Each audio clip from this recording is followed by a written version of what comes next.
đã về hình hài quê hương qua những khúc hát ru của mẹ. Bao nhiêu lời ru con vẫn chưa được nghe.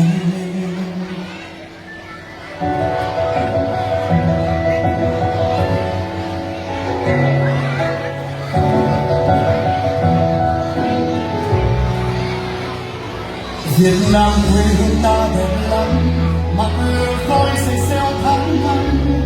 Người Việt Nam xa đâu mắt đen, hào thơm bất khuất như cây sen. Việt Nam ơi quê hương ta ơi, biển lúa chín và thơm ngát trời. Vòng tiếng ai hò vì nhớ con đò ái. Dậy với tôi nào, dạo với tôi nào, dạo khắp một vòng Việt Nam.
Xin cảm ơn tiết mục của lớp 36.